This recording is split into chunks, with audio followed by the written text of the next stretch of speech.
Hi guys. आपण इथं गोल्डमध्ये एक ट्रेड ॲक्टिव्ह केलेला होता. ओके.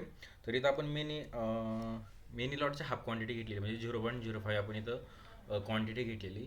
तर इथं क्वांटिटी आपण याच्यामुळे कमी घेतलेली कारण इथं एस एल खूप मोठा होता आणि कॉन्फिडन्स होता थोडा 50-50, पण इथं एस एल खूप मोठा होता. ॲक्च्युली इथं आणखीन आपण क्वांटिटी थोडी कमी करायला पाहिजे होती, पण आपण 0.05 घेतली कारण की इथं 0.05 लॉटला सुद्धा इथं 25चा एस एल होता. 25चा एस एल होता आणि 75 पॉईंट्स आपलं इथं टार्गेट आहे. तर इथं थोडं मॅनेजमेंटच्या अगेन्स्ट इथं थोडा एस एल गेलेला. नॉर्मली आपण क्वांटिटी कमी केली पण तरी पण थोडं झालेलं.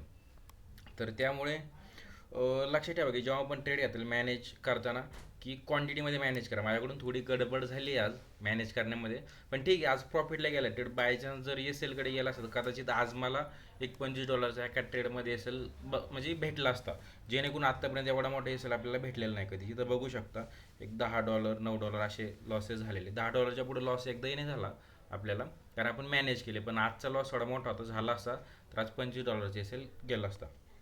आता आजचं बघू शकतो इथं आज आपली 19 तारखेला एक 4 ट्रेड झालेले. पहिला आपण बिटकॉईनमध्ये घेतला तर $34चा प्रॉफिट झाला. नंतर इथं $9चा लॉस झाला आहे. इथं $10चा लॉस झाला. आज टोटल हे 3 ट्रेड आणि हा आपला एक चौथा ट्रेड ॲक्टिव्ह आहे. तर असे आपले 4 ट्रेड झालेले. ओके. $10चा लॉस, $9चा लॉस, ठीक आहे. आपण मॅक्झिमम $10चा लॉस घेतला आतापर्यंत. इथं $34चा प्रॉफिट इथं चांगला झालेला आपली इथं बिटकॉईनमध्ये भेटलेला. बिटकॉईनमध्ये लॉट एक मिनी लॉट होता. इथं बघा, इथं गोल्डमध्ये 0.05 होता, 0.05 होतं. इथं आपण हाफ क्वांटिटी केलेली आणि त्याला आपल्याला इथं एक $10 आसपासचा लॉस भेटलेला. आधी इथे बघा आपल्या टार्गेटच्या आसपास गेले मार्केट, तिथं थोडा टाईम घालवते. तर मी काय करतो, त्याला एक्झिट करतो. आपलं 75चं टार्गेट होतं, $75. तर मार्केट त्याच्या आसपास गेलं होतं पण तिथेच टाईम घालवते. तर मी पोझिशनला कट करतो इथे. ओके, चला. $71 इथे बघा.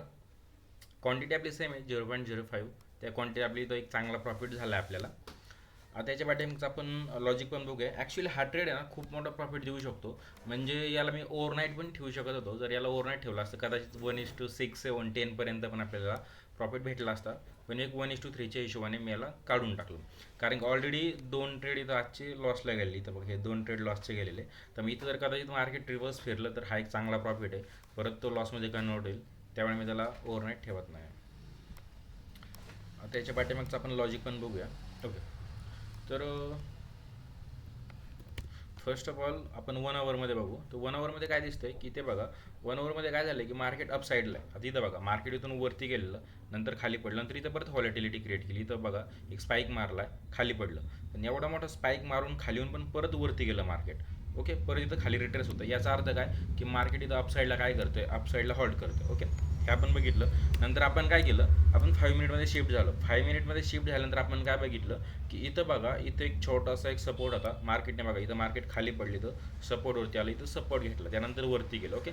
नंतर परत मार्केट इथं खाली पडलं, इथं पण मार्केटने काय केलं, सेम परत सपोर्ट घेतला. पण ह्यावेळेस मार्केटने इथं काय केलं माहिती आहे का, एक मिनिट,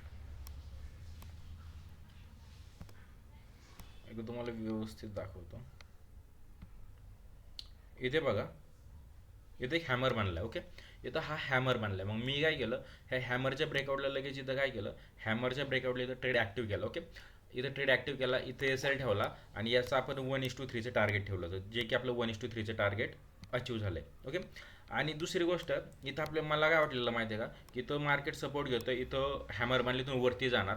पण इथं जसं मार्केट वरती जाईल ना, हा जर हाय ब्रेक झाला तर एक डब्ल्यू पॅटर्न पण बनेल. ओके.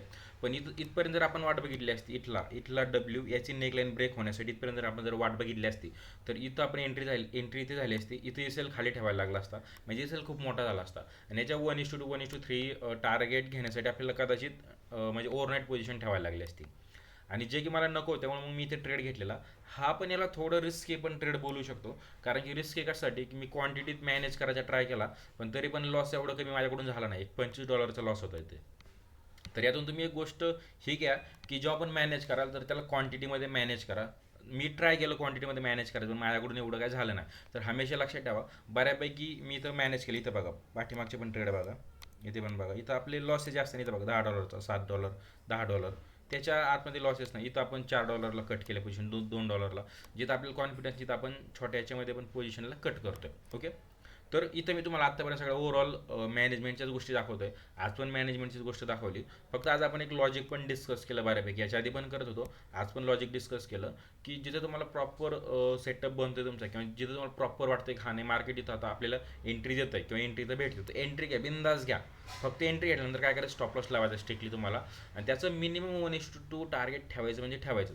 तुम्ही हे करून बघा. ह्या गोष्टी करायला खूप डिफिकल्ट आहे. म्हणजे जेवढं बोलायला जेवढं इझी आहेत तेवढ्या करण्यासाठी डिफिकल्ट आहे. त्यामुळे मी हमेशा काय करतोय की तुम्हाला डायरेक्ट ह्या गोष्टी मी दाखवतो इथं, जेणेकरून तुम्हाला समजेल की म्हणजे बोलायला गोष्टी इझी आहेत पण ह्या प्रॅक्टिकली करायला खूप डिफिकल्ट आहेत. आणि जर तुम्ही ह्या गोष्टी केल्या तर यातून रिझल्ट नक्कीच आहे तुम्हाला, जसं का तिथं दिसतंय, तर रिझल्ट तुम्हाला नक्की भेटेल.